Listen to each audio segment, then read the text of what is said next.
Welcome to The Explainer. Today, we are jumping right into some absolutely wild science that's going to totally flip what you thought you knew about calming down. You know the drill, right? You're stressed, you're anxious, and someone tells you to just take a deep breath. Well, we've been told for years that a massive gulp of air is the ultimate fix. But the research we're diving into today tells a completely different, honestly kind of shocking story. Let's hit the ground running with a question that totally turns conventional wisdom on its head. What if the absolute best way to deliver more life-giving oxygen to your brain, your cells, and your tissues is to actually breathe less? I know, it sounds totally counterintuitive. When we panic, our immediate instinct is to gasp for more air. But modern physiology, backed up by over a century of research, shows us that this exact instinct might be the very thing keeping us trapped in a cycle of fatigue and anxiety. So, we are looking at a massive paradigm shift here.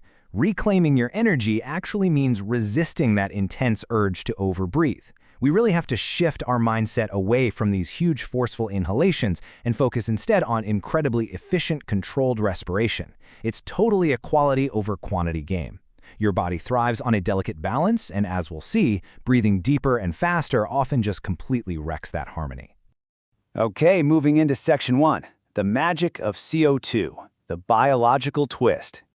To really get why breathing less is actually more, we have to talk about a molecule that gets a seriously bad rap. Think back to grade school. We're all taught that oxygen is the superhero and carbon dioxide, CO2, is just this toxic waste exhaust that we need to expel from our bodies as fast as humanly possible. But here's the reality. CO2 is absolutely not just exhaust. It's actually a vital signaling molecule. It dilates your blood vessels, and most importantly, it's the literal key that unlocks oxygen from your blood so it can feed your hungry tissues.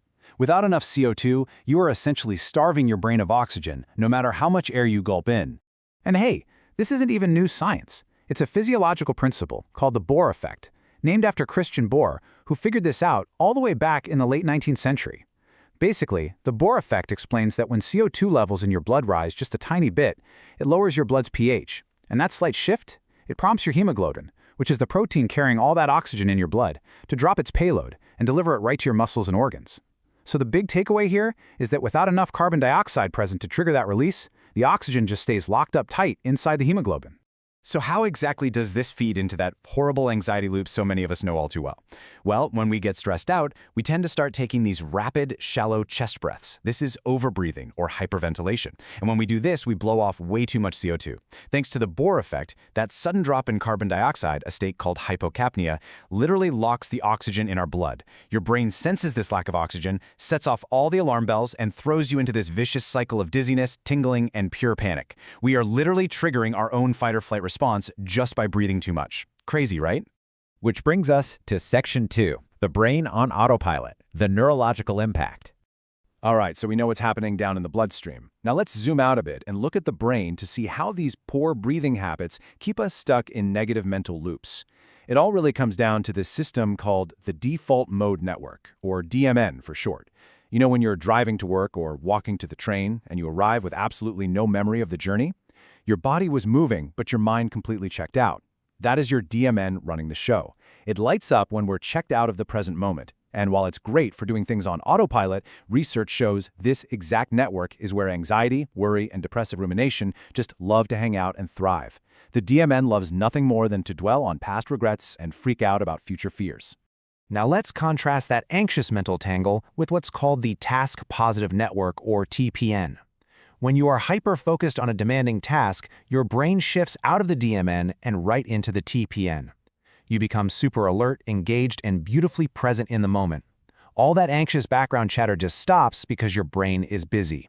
The real goal for mental health and peak performance isn't to somehow destroy the DMN, but to be able to seamlessly switch out of it the second it starts looping into that negative, anxious rumination.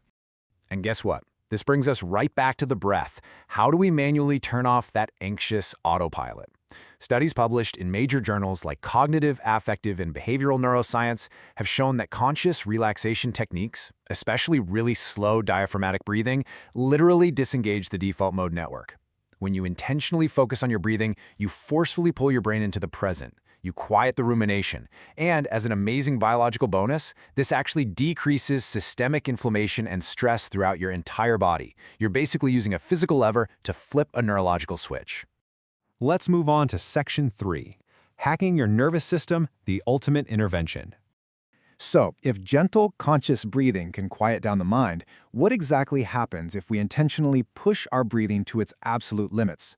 We're talking about straight-up hacking the nervous system here to alter consciousness, boost performance, and literally control our immune response. Back in 2014, there was this groundbreaking endotoxin study at Radboud University. Researchers took healthy volunteers and injected them with a dead bacteria component that was designed to trigger a massive, flu-like immune response.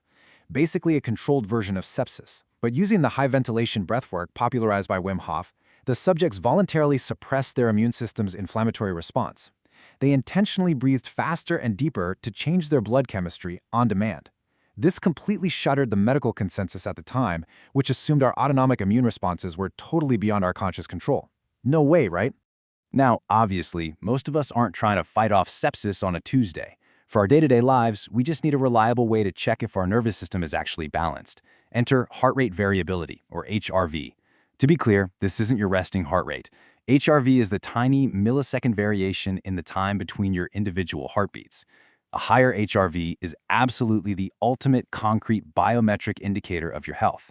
It means your autonomic nervous system is highly adaptable, meaning it can smoothly transition back and forth between that sympathetic fight-or-flight mode and the restorative parasympathetic rest and digest state. So how do we use our breath to actually optimize our HRV? Well, looking at the data and the clinical research, including insights from platforms like the Visible app that tracks pacing for chronic conditions, the magic number for a lot of people is 5.5. Yep, 5.5 breaths per minute. Breathing at this specific resonant frequency for just 10 minutes a day has been proven to significantly pump up your HRV, improve symptoms of chronic illnesses like long COVID, and essentially force your body into a state of deep restorative recovery. If trying to track exactly 5.5 continuous breaths feels like a bit too much math for you right now, let's look at a really concrete tactical protocol used by elite performers and military units to rapidly stabilize the nervous system and build up that CO2 tolerance. It's called box breathing. It is beautifully simple. You inhale deeply through your nose for 4 seconds, hold that breath in for 4 seconds, exhale smoothly out for 4 seconds, and then hold your lungs completely empty for 4 seconds. Practicing this 4-4-4-4 rhythm instantly halts hyperventilation, rebalances your O2 and CO2 exchange, and forcefully kicks your body right back into rest and digest mode. All right, on to our final section, Section 4, the real secret, mindfulness. Okay, we have covered a lot of ground. The Bohr effect, the default mode network, resonant frequencies, tactical box breathing. But here's the million-dollar question. Does the specific technique you use actually matter as much as we're led to believe? Let's bring all this intense science back down to earth for a second and look at a really fascinating double-blind trial out of the University of Sydney. They took 57 asthma patients. Half were taught the Buteyko breathing method, which is a highly specific technique designed to normalize breathing and restore those CO2 levels we talked about. The other half just did a generic upper body control exercise. After 30 weeks, the results were incredible. Both groups ended up cutting their need for reliever medications by an astonishing 86%. But here is the massive twist that really gets to the absolute heart of this whole explainer. The entire foundational claim of the Buteyko method is that it supposedly normalizes your carbon dioxide levels, right? Yet after 30 weeks of dedicated, targeted practice, researchers checked and the breathing group's CO2 levels didn't change at all. Literally not even a little bit.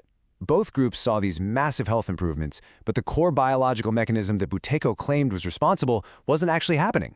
So what in the world actually caused the improvement? I think this quote from a mindfulness practitioner who evaluated the study hits the nail right on the head. The specific technique matters way less than showing up and building awareness. When we strip away all the non-specific factors, the real magic of breathwork often turns out to simply be the act of showing up, paying attention to your physical body, and practicing mindfulness. The structure, building the daily habit, taking that intentional pause in your chaotic day to focus purely on your breath, that is the actual work. That's what pulls you out of the default mode network and firmly anchors you in the present moment.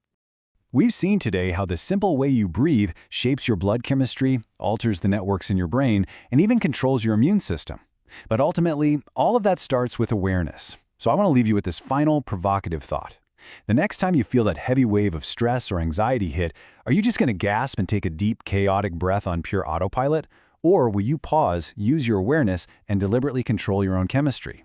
The choice, and honestly the power, is quite literally right under your nose. Thanks for joining me on this explainer, and I'll see you next time.